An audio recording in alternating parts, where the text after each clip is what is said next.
Depuis la rentrée de la Formule 1 cette année, j'appréhende ce moment où j'allais devoir prendre ma plume et ma caméra pour parler de Ferrari. J'ai même tourné une vidéo sur l'arrivée de Tsunoda chez Red Bull pour vous dire. Bref, l'heure est venue. Bonjour les amis, j'espère que vous allez bien. Vous l'avez compris, Ferrari va être notre sujet de dissertation aujourd'hui. Prenez vos mouchoirs et on se retrouve après le générique. Âme sensible, s'abstenir.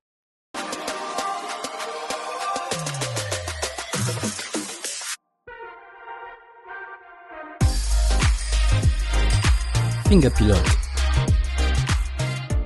Le 13 décembre 2022, Ferrari annonçait l'arrivée de Frédéric Vasseur à sa tête, en remplaçant de Mattia Binotto, qui s'était rendu coupable d'avoir vendangé une nouvelle fois les espoirs de consécration de l'équipe nationale italienne. La patte Vasseur, comme on aime l'appeler, n'a pas tardé à se faire ressentir. Stabilisation émotionnelle de l'écurie, ménage parmi les têtes pensantes, confort de Leclerc en tant que leader du projet, et très récemment, son plus gros coup de force, signature de Lewis Hamilton en pilote d'expérience, centenaire en pole, en course et co-détenteur du plus grand nombre de titres en Formule 1. Ce sont des faits, que l'on soit fan ou pas. L'idée évidemment n'est pas de graisser la patte de Lewis Hamilton, mais d'insister sur la criticité de réussir en 2025 pour l'administration Vasseur. Après avoir échoué à 14 points du but en 2024, cette année sonne la fin des excuses. Moins de blabla et plus de résultats comme on dit dans le jargon. Sauf que, si vous avez pris la peine de lire le titre de cette vidéo, je l'espère pour vous, car sinon ça veut dire que vous prenez les décisions à la légère, comme les stratèges de Ferrari. Vous aurez compris que 2025 ne débute pas sur des chapeaux de roue, pour rester poli.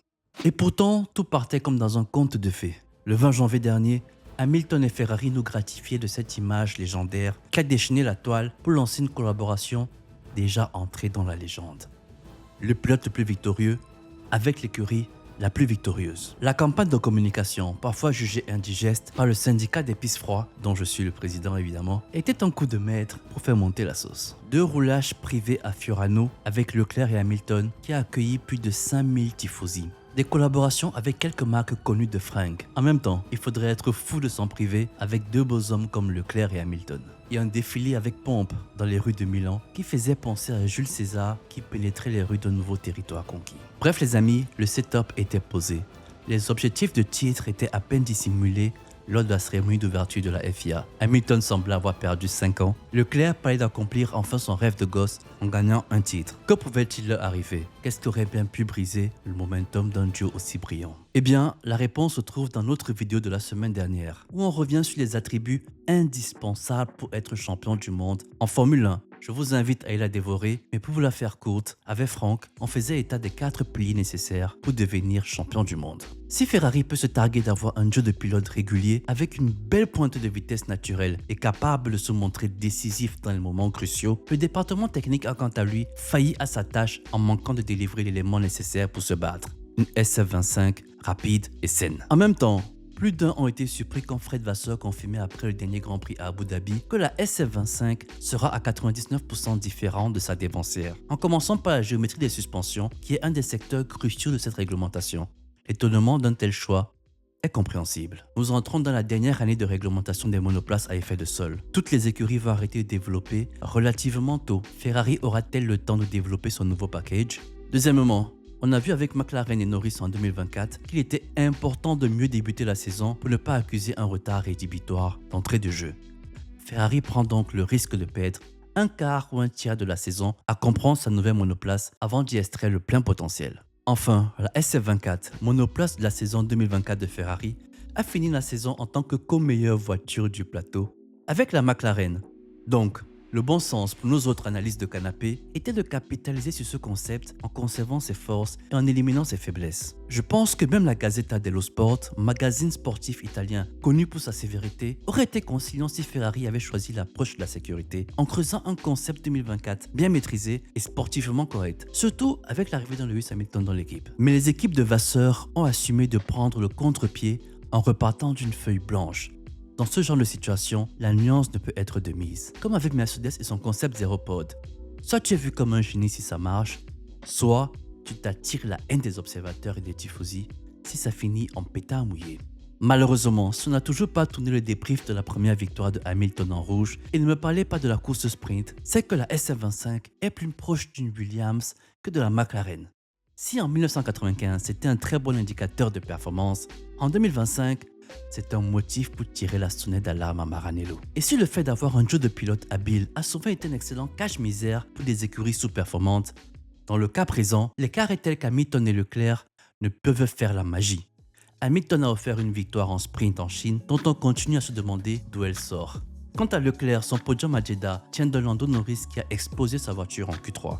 Car, comprenons-nous bien, Ferrari, prétendant proclamé et autoproclamé au titre constructeur, n'a toujours pas obtenu un seul podium à la régulière en 2025.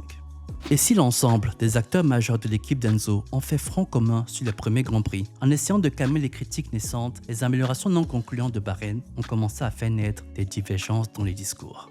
Frédéric Vasseur, sentant son siège chaud malgré qu'on soit encore loin des températures estivales, appelle au calme et peint une situation bien moins alarmante qu'elle n'y paraît. À Miami, la monoplace serait dans le rythme des Mercedes et seulement à 3 dixièmes de McLaren. On va mettre ces estimations sous l'effet de l'alcool et de la fatigue parce qu'on était proche de la seconde au tour perdu sur Piastri. Même Edmund Marco semble plus lucide. Leclerc, qui a troqué son optimisme apparent pour son pessimisme naturel, appelle quant à lui à la lucidité et à l'acceptation de la situation réelle de Ferrari. Situation où ils sont mieux quatrième force, qu'ils doivent se battre pour entrer en Q3 et recourir à des réglages extrêmes pour emmener la monoplace à la limite.